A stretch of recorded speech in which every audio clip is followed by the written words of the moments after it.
আজি আমি শিকিম সপ্তম শ্ৰেণীৰ নতুন গণিত অধ্যায় 3 ভগ্নাংশ। প্ৰথম আমি ভগ্নাংশৰ বিষয়ে কিছুমান কথা জানি লওঁ।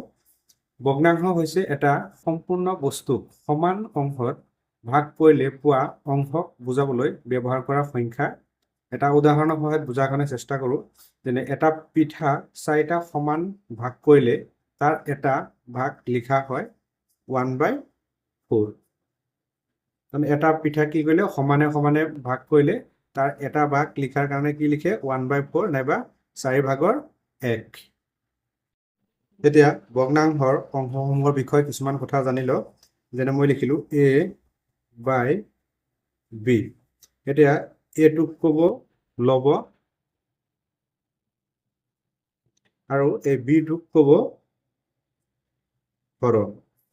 a/b এটো হল লব আৰু বিটো হল হৰ। তোমালোকে মনত ৰাখিবা হৰটো সদায় তলত থাকে আৰু লবটো ওপৰত থাকে। এতিয়া ভগ্নাংশ যদি আমাক পূৰণ কৰিব দিয়ে যেনে লব বাই হৰ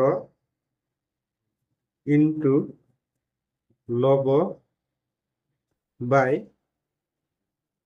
হৰ, এইটো আমি কেনেকে পূৰণ কৰিম তোমালোকে মনত ৰাখিবা।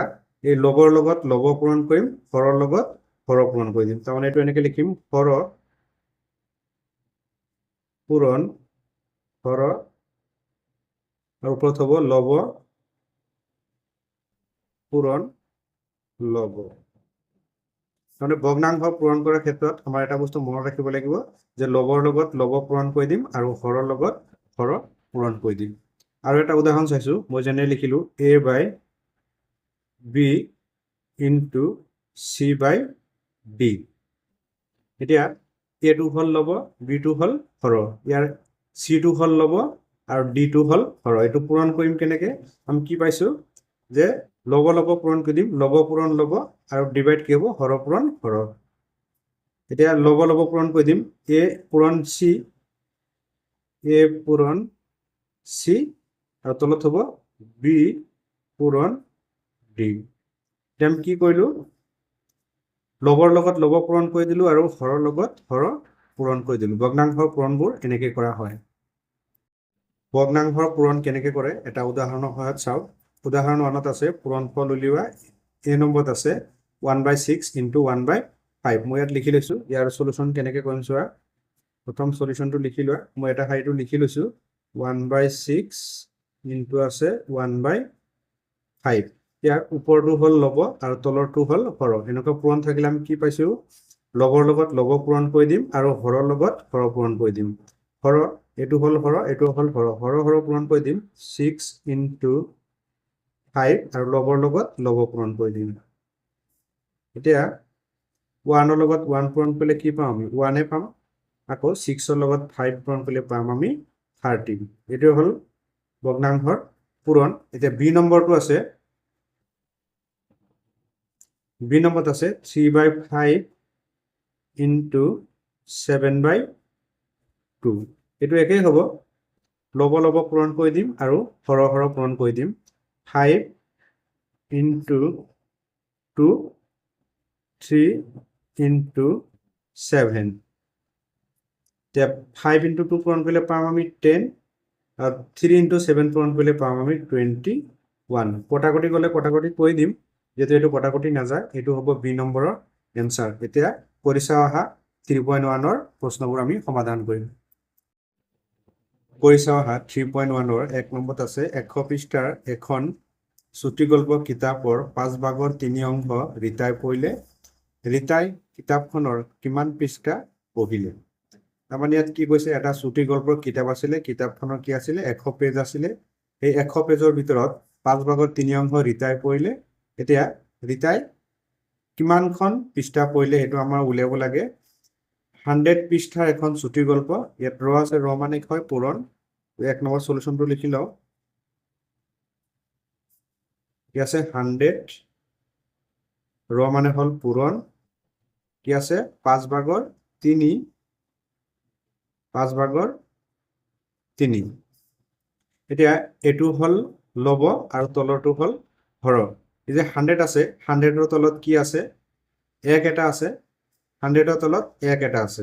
100ৰ তলত যদি 1 থাকে তেতিয়া আমি কি কৰিম হৰ পূৰণ কৰি দিম আৰু লব পূৰণ কৰি দিম তেতিয়া আমি লিখিম 100 into 3 আৰু 1 ৰ লগত 5 পূৰণ কৰিলে আমি 5 এ পাম আৰু লিখি লৈছো 1 into 5 এতিয়া 100 ৰ লগত 3 পূৰণ কৰিলে পাম আমি 300 আৰু 1 ৰ লগত 5 পূৰণ কৰিলে পাম আমি 5 এতিয়া 5 এ দি 300 ক আমি কটাকটি কৰি দিম 30 5 যাব কিমান 6 বাৰ যাব আৰু এটা শূন্য থাকিব শূন্য বহাই দিয়া তাৰ মানে 5 300 ত গল 60 বাৰ 60 বাৰ এতিয়া আমি লিখি দিম ৰীতাই 60 পৃষ্ঠা পঢ়িছিল এতেকে ৰীতাই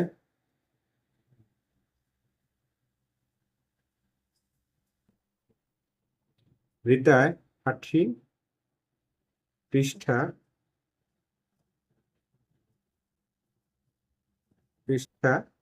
পঢ়িছিল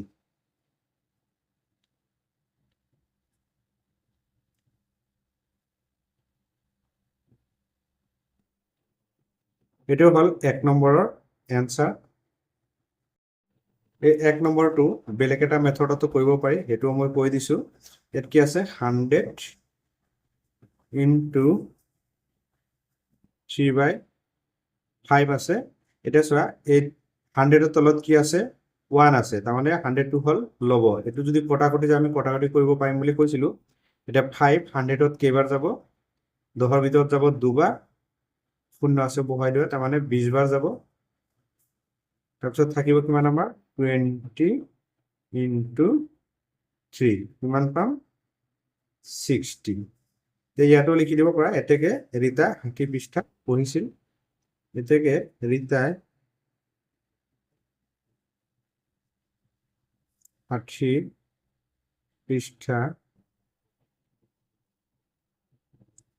পৃষ্ঠা পঢ়িছিল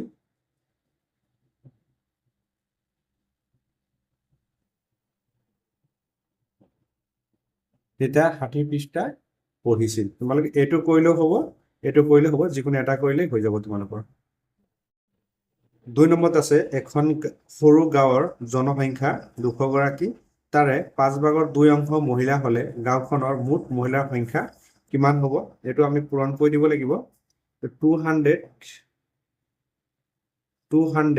into 2/5 এটা আমি ডাইৰেক্ট কৰিব পাৰি এই 5 দি 200 ক কটাকটি কৰিব পাৰি এই 200 ত 5 কেইবাৰ যাব 20 ত যাব কিমান 4 বাৰ আৰু শূন্য আছে শূন্য বহাই দিয়া তাৰ মানে 40 বাৰ যাব 200 ত 5 40 বাৰ যাব ইয়াত থাকিল 40 into 2 40 into 2 40 লগত 2 পূৰণ কৰিলে কিমান পাম আমি 80 পাম তে লিখি দিবা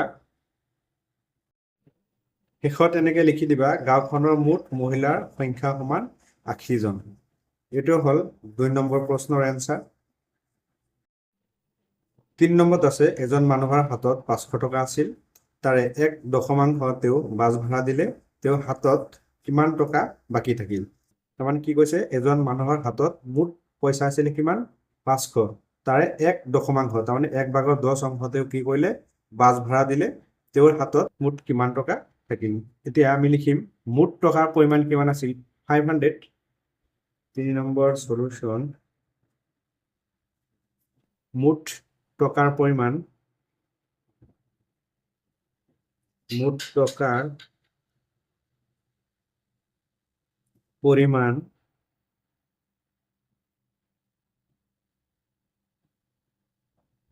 মুঠ টকাৰ পৰিমাণ কিমান আছিল 500 মুঠ টকাৰ পৰিমাণ আছিল 500 এটা ইয়াত কি কৰিলে এই 500 ৰ 1 দশমাংশ কি কৰিলে বাস ভাড়া দিলে লিখিলো বাস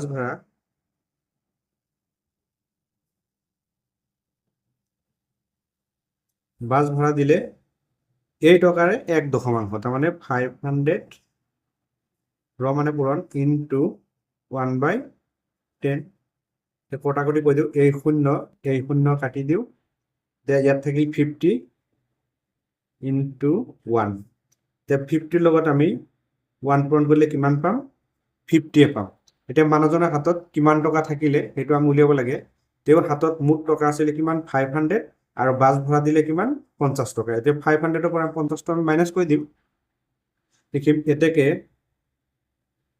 তেওঁৰ হাতত বাকি থাকিলে তেওঁৰ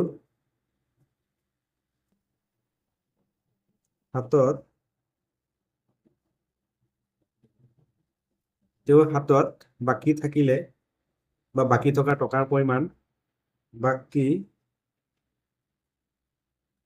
থকা টকাৰ পৰিমাণ